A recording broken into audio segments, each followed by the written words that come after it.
Autobiografía de Ana Catalina Emmerich. Si estos audiolibros han aportado valor a tu vida y quieres agradecernos ayudándonos también a nosotros, no olvides suscribirte a este canal activando la campana de notificaciones, darle like a este video, compartirlo con todos los que quieras y dejarnos tu comentario, que siempre nos da mucho gusto leer y responder. Capítulo 1. Su infancia y sus dones extraordinarios. Punto 11. Espera ver a Adán y a Eva en la iglesia. Recuerdo que siendo de 4 años, mis padres me llevaron a la iglesia. Yo tenía la persuasión de que allí vería a Dios y encontraría a los hombres muy distintos de lo que eran. Creía que serían luminosos y bellos como había visto a Adán y a Eva. Cuando entré, miré por todas partes y no vi nada de lo que me había imaginado. Yo creía que el sacerdote en el altar fuese el mismo Dios. Buscaba a María y creía que todo lo que había visto estaría allí dentro. Tal era mi deseo más ardiente. Pero no hallé allí lo que pensaba encontrar. Más tarde tuve estos pensamientos y miraba a algunas mujercitas buenas que llevaban pañuelos en la cabeza y estaban muy compuestas. Pensaba que ellas podrían ser las personas que yo buscaba, pero no lo eran. Pensaba que María debía llevar un manto azul celeste, un velo blanco y un vestido sencillo y blanco. Cuando más tarde tuve la visión del paraíso terrenal, buscaba en la iglesia a Adán y a Eva, tan bellos como eran antes de la caída. Después pensé, cuando te vayas confesando, entonces los encontrarás. No los encontré tampoco entonces. Finalmente vi en la iglesia a una familia de antigua nobleza, muy piadosa. Las hijas estaban vestidas de blanco. Entonces pensé que éstas se asemejaban algo a lo que buscaba, y tuve para con ellas grande veneración. Pero tampoco eran ellas lo que yo quería. Tenía la sensación de que todo lo que ahora veía era feo e impuro. Estaba tan penetrada de estos pensamientos que muchas veces me olvidaba de comer y de beber. Y mis padres decían, ¿qué tiene esta niña? ¿Qué le ha sucedido a nuestra Catalinita?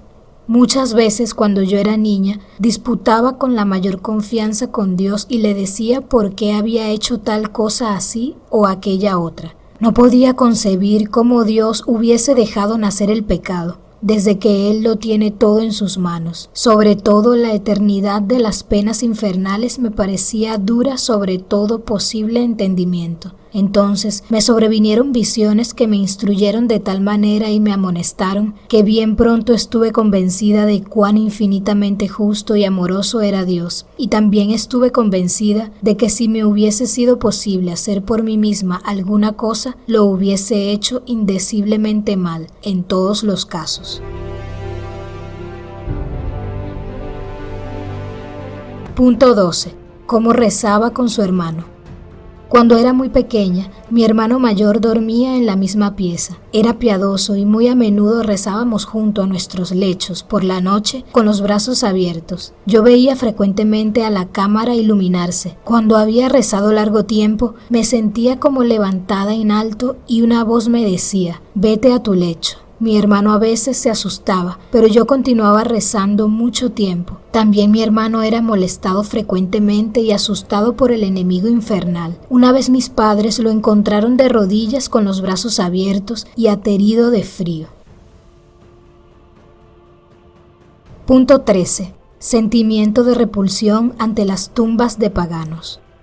Yo sentía siempre, sin que me hubiese sido narrado antes alguna cosa, repulsión por aquellos lugares que habían sido tumbas de paganos en otros tiempos. Así hay un lugar cerca de nuestra casa, que es una llanura y montecillo de arena, donde de mala gana guardaba las vacas en el pastoreo, porque veía siempre salir de allí un negro y repugnante vapor, como si fuese ocasionado por trastos quemados, que se extendía sobre la tierra sin poder elevarse. Observé a menudo una especial oscuridad y vi figuras oscuras que originaban aquella negrura y vagaban de un lado a otro bajo tierra y luego se desvanecían. Pensaba entonces como una niña, está muy bien que tengáis sobre la cabeza esta tierra encima, pesada y profunda, así no podéis hacer ningún mal. Más tarde, he visto que cuando en estos lugares se alzan edificios, salía una especie de maldición de aquellos negros huesos de los muertos, si los habitantes de esas casas no eran personas piadosas y no estuvieran por la fe ligados y hechos partícipes de las bendiciones de la iglesia, y si con este medio no ahuyentaban el mal influjo que nacía de aquellos huesos malditos.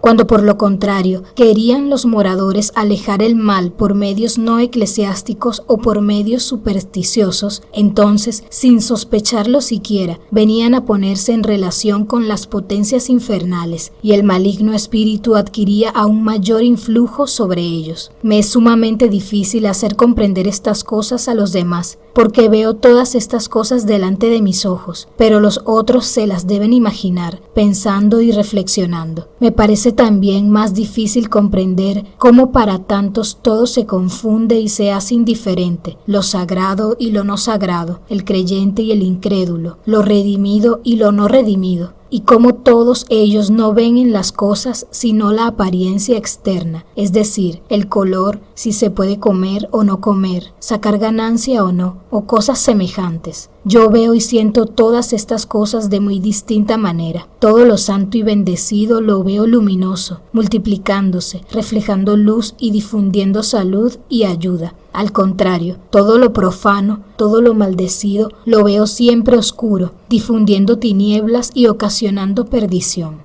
Veo la luz y las tinieblas saliendo, según su naturaleza, del bien o del mal, obrar con mucha vivacidad en sentido de luz o de tinieblas. Es en esta forma como todo me es mostrado.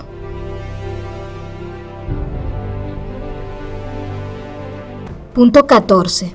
La dirección que da Dios a los hombres. No puedo decir de qué modo las visiones en estos cuadros se juntaban, según su significación, con mis ocupaciones externas, pero es cierto que yo hacía una cosa o evitaba otra sin descuidar nada de lo que me era impuesto y debía hacer en la vida externa. Esto lo he entendido muy distintamente, aunque yo no tenía a nadie que pudiese comprender mis declaraciones a este propósito. Pienso que esto mismo sucede a toda persona, que desde la juventud trabaja con celo para llegar a su fin, que es la felicidad eterna. Esta dirección que Dios le concede es para esa persona invisible. Otros, en cambio, que son iluminados desde lo alto, pueden ver esta dirección durante todo su curso, como yo misma la he visto en mí misma y en otras personas. También aquella persona que no descubre esa dirección, obrará según ella y recogerá todas las bendiciones siempre que siga los impulsos, insinuaciones y amonestaciones que Dios le hace llegar por medio del ángel custodio o de la plegaria, del confesor, de los superiores, del sacerdocio, de la iglesia o por medio de los acontecimientos y de las disposiciones diarias. La vida ordinaria, donde quiera que yo mirase, no hacía más que mostrarme la imposibilidad de que yo pudiese entrar en un convento. Las visiones, en cambio, siempre y con seguridad me conducían, y yo recibía un interno convencimiento de que Dios lo puede todo y que Él me conducirá hasta la meta. Esto me daba firme confianza. Punto 15. Su manera de vestir y de adornarse. Preguntado por el padre Oberberg acerca de su modo de vestir, Ana Catalina respondió: yo era siempre muy ordenada y limpia en el vestir, no por causa de los hombres, sino por respeto y consideración a Dios. Mi madre a menudo no me vestía siempre como yo deseaba, entonces me iba a mirar en el agua o en el espejo y volvía a ordenar mi vestimenta. El vestirse con orden y limpieza hace bien el alma. Cuando en las oscuras mañanas del invierno iba a tomar la Santa Comunión, me vestía con tanto cuidado como en los días serenos, porque esto lo hacía para honrar a Dios y de ninguna manera por el mundo. Punto 16. El Vía Crucis de Coesfeld.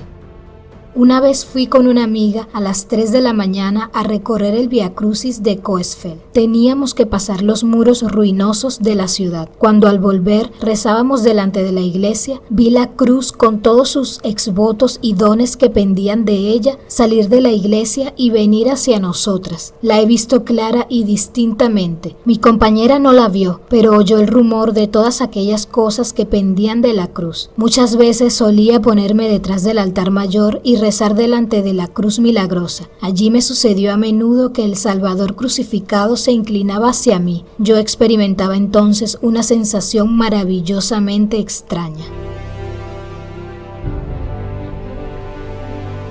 Punto 17. Compasión por los enfermos y los pecadores. Desde niña oraba yo menos por mí misma que por los demás, para que no cometieran pecado y no se perdiera ningún alma. Todo se lo pedía a Dios, y cuanto más Dios me concedía, más le pedía, y nunca me cansaba de pedirle. Era yo muy atrevida en su presencia, pues estaba persuadida de que, siendo Señor de todas las cosas, mira con buenos ojos que le pidamos con recta intención. Siendo niña, todavía muy pequeña, tenía que vendar las heridas a los vecinos, porque yo lo hacía más suavemente y con más cuidado. Cuando veía alguna llaga, decía para mí: si la oprimo, dolerá mucho, pero debe salir. Y tuve la idea de chupar las llagas y se curaban. Nadie me ha enseñado esto, me lo sugirió el deseo que tenía de que se curasen. En el primer momento sentía asco, pero este mismo asco me movió a vencerlo, porque es falsa compasión. Cuando vencía pronto el asco, experimentaba viva alegría. Acordábame entonces de nuestro Señor Jesucristo, que así obró por la salud de todos. El médico del monasterio, que era un tanto recio de carácter, había increpado duramente a una pobre señora que tenía un dedo inflamado, muy maltrecho, y aún el brazo ya negro por haber descuidado el mal de su dedo. Le había dicho hasta que debía cortársele el dedo. Muy espantada vino la pobre señora a lamentarse conmigo y a contarme el caso, implorando ayuda. Rogué por ella y al momento me vino al pensamiento el modo de curarla. Se lo conté a la reverenda madre y ella me permitió curar el dedo de esa señora en la estancia del abate Lambert. Tomé de la planta savia, mirra y hierba y las hice cocer en agua con un poco de vino. Luego añadí agua bendita e hice un emplasto en torno del brazo de la enferma. Dios debe habérmelo inspirado, porque al día siguiente el brazo estaba deshinchado y el dedo, que estaba aún muy malo, lo hice meter en una lejía caliente con óleo. Poco después se abrió y extraje de él una gruesa espina. Muy pronto aquella mujer se encontró perfectamente sana. Yo no puedo tener compasión por una persona que sufre pacientemente, como por un niño que padece con paciencia, porque el padecer con paciencia es el estado más increíble para este cuerpo revestido de pecados. Raras veces nuestra compasión es del todo pura, muchas veces se mezcla de repugnancia propia hacia el dolor y un cierto afeminado temor de la turbación que sentimos en nuestro bienestar al ver los padecimientos ajenos. La sola compasión pura fue la de nuestro Señor hacia los hombres. Ninguna compasión humana puede ser pura, si no está en estrecha unión con la compasión del Señor. Tengo solo compasión hacia los pecadores, hacia los ciegos de espíritu, hacia los entregados a la desesperación. Y hacia mí misma tengo con frecuencia demasiada compasión. Una campesina estaba sujeta a graves penas y a peligro de muerte en cada parto. Ella me quería mucho y se desahogaba con frecuencia conmigo a causa de sus miserias, y yo rogaba de corazón por ella. Mientras yo estaba en oración, recibí un trozo de pergamino en el cual había algo escrito. Tuve también el aviso de que esa pobre mujer llevase sobre el cuerpo aquel fragmento de pergamino. Ella lo usó como yo le había indicado y desde entonces tuvo partos felices. Cuando años más tarde murió, según la costumbre de nuestros países, llevó consigo a la tumba aquel pergamino. Punto 18. Pide al Señor un director espiritual.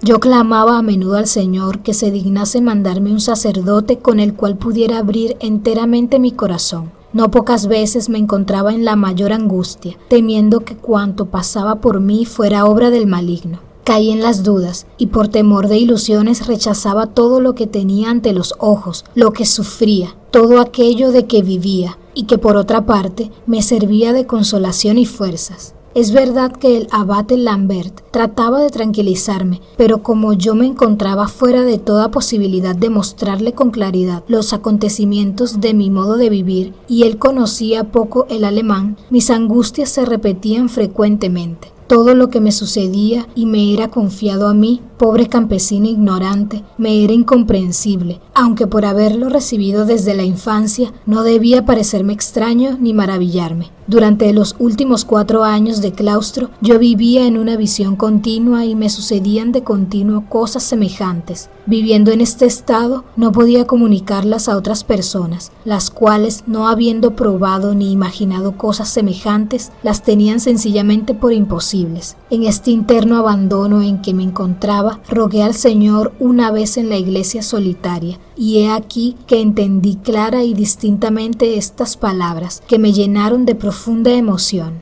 ¿No soy yo, acaso, suficiente para ti? Punto 19. Da cuenta del carácter de sus éxtasis. Cuando se me hizo imposible esconder mis sufrimientos y caía en éxtasis delante de las demás hermanas, me encontré una vez en el coro y sin participar en el canto común me puse como rígida y petrificada, de modo que caí al suelo. Las hermanas acudieron y me transportaron mientras yo veía a una monja vagar por los techos de la iglesia hasta el más alto caballete, donde no era posible llegar. Después me fue dicho que esa monja era Santa Magdalena de Pasi, que en vida tenía los estigmas del Señor. Otra vez la vi correr por la cornisa del coro, otra subir sobre el altar y aferrar la mano del sacerdote. De todas estas manifestaciones peligrosas fui enseñada sobre mi propio estado y me puse atenta para no caer en estas mismas cosas cuanto fuera posible. Al principio mis hermanas, que nada comprendían de esto, me reprochaban que yo me echase a veces en la iglesia de boca al suelo, con los brazos abiertos. Esto me pasaba sin que yo lo pudiese impedir. Por eso yo siempre buscaba lugares escondidos donde no pudiese ser fácilmente observada. Pero unas veces en un lugar, otras veces en otro, yo era arrebatada en éxtasis. Quedaba inmóvil y postrada en el suelo o de rodillas, con los brazos abiertos, y en tal posición me encontraba el sacerdote del monasterio. Tenía muchos deseos de ver a Santa Teresa, porque había oído decir que ella había sufrido muchas angustias por causa de sus confesores, y la he visto muchas veces, débil y enferma, escribiendo sobre una mesita o postrada en su lecho. Me parece que existe una íntima manifestación de que Magdalena de Pasi había sido muy aceptada a Dios por causa de su ardiente amor y simplicidad. En mis ocupaciones de sacristana me sentía muchas veces arrebatada de improviso y subía y caminaba y vagaba por los lugares altos de la iglesia, sobre las ventanas, sobre los adornos, sobre las cornisas. A lugares donde parecía imposible llegar humanamente, yo llegaba para limpiar y para adornar. Me sentía elevada, sostenida en el aire, sin espantarme por ello, porque desde la infancia estaba acostumbrada a probar la ayuda de mi ángel custodio. Muchas veces, volviendo del éxtasis, me encontraba sentada sobre un armario donde conservaba los objetos de la sacristía. Otras veces, volvía en mí en un ángulo detrás del altar, donde no podía ser vista ni del que pasara delante. No puedo pensar cómo podía llegar hasta allí sin desgarrarme los vestidos, ya que era difícil el acceso. A menudo, al volver en mí misma, me encontraba sentada sobre los caballetes principales del techo. Esto me sucedía generalmente cuando me escondía para llorar. He visto a Magdalena de Pasi vagar de este modo de un lado a otro y de modo extraño correr por los tirantes, sobre los caballetes y aún sobre los altares. El padre Overberg preguntó a Ana Catalina cómo distinguía el éxtasis de los desmayos de debilidad, y ella contestó: en los desvanecimientos por debilidad me siento mal y sufro tan fuertemente en el cuerpo que me parece estar a punto de morir. En los éxtasis no siento nada corporal. A veces estoy alegre, a veces melancólica. Me alegro de la gran misericordia de Dios hacia los pecadores, que Él busca para retraerlos del mal y a los que tan amorosamente recibe. La tristeza la siento pensando en los pecados con los cuales es Dios tan horrendamente ofendido. A menudo durante las meditaciones me parece ver el cielo y a Dios en el cielo. Cuando me encuentro en amargura, me parece que camino por un sendero tan angosto, apenas ancho como un dedo, y a los dos lados veo negros abismos, inmensamente profundos. Sobre mi cabeza todo es bello y verde, y un niño luminoso me da la mano y me guía por aquella vía tan estrecha. Cuando me encontraba en medio de la angustia y la aridez, el Señor me decía: «Te basta mi gracia». Esto me lo decía al oído de un modo sumamente dulce. Punto 20. Varios casos de bilocación. A menudo, mientras me hallaba ocupada en un trabajo o postrada en el lecho, enferma, me encontraba al mismo tiempo presente en espíritu en medio de mis hermanas, viendo y oyendo lo que ellas hacían o decían, o en la iglesia, delante del Santísimo, cuando en realidad no había dejado mi celda. ¿Cómo sucedía esto? No lo puedo explicar. La primera vez que me ocurrió lo tuve por sueño. Esto me sucedió al tener 15 años de edad, demorada fuera de mi casa paterna, mientras me sentía movida a rezar mucho por una joven que necesitaba ser preservada de la seducción. Una vez, en efecto, durante la noche he visto que esta joven era insidiada. En la angustia que sentía por ella, corrí a su cámara, eché al servidor de la casa y encontré a la joven, que era una criada, en el mayor espanto, en el cual se aumentó al verme entrar a su pieza. En realidad yo no había abandonado mi lecho y por eso consideré el caso como un sueño. Al día siguiente apareció aquella sirvienta muy tímida y avergonzada delante de mí, sin atreverse a mirarme a la cara. Más tarde, empero, me contó todo el caso, con las acciones de gracias más cordiales. Me dijo que yo había echado al tentador, cómo había yo entrado en su pieza y la había librado de la seducción. Entonces tuve que pensar que lo sucedido había sido muy otra cosa que un simple sueño. En otras épocas de mi vida me sucedieron frecuentemente cosas semejantes. Cierta vez una dama extranjera, a quien jamás había visto con ojos corporales, se me acercó y cuando pudo hablarme a solas, prorrumpió en llanto y me contó, con grande arrepentimiento, su culpa y su conversión. Recién entonces conocí a esta dama y su historia como una de aquellas obras de oración que me imponía Dios desde mucho tiempo atrás.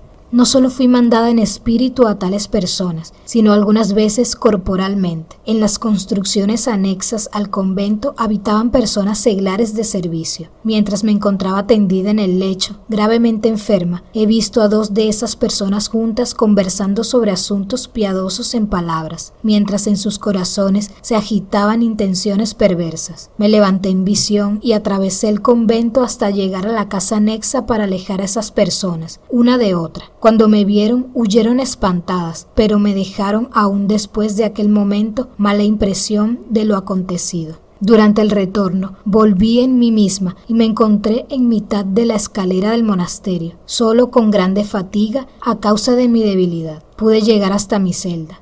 Sucedió también que una hermana pretendió haberme visto en la cocina, junto al fogón, comiendo algo sacado furtivamente de la olla o comiendo frutas en el jardín. La hermana corrió como un relámpago hasta la superiora para descubrirle lo que llamaba un engaño, pero fui encontrada en mi celda, gravemente enferma. Estas cosas eran causa de que mi estado fuera desagradable a mis hermanas, pues no sabían qué concepto formarse de mí. Continuará. Si quieres colaborar con el mantenimiento y crecimiento de este canal con tu donativo, por favor escríbenos al correo electrónico que ves en pantalla. Tu aporte nos ayudará a seguir trayendo contenido de calidad como este, pero si no puedes hacerlo, también nos ayudas mucho suscribiéndote al canal, activando la campana de notificaciones, dejándonos tu like, tu comentario y compartiendo este video con todos los que quieras. Así YouTube nos recomendará con muchas más personas.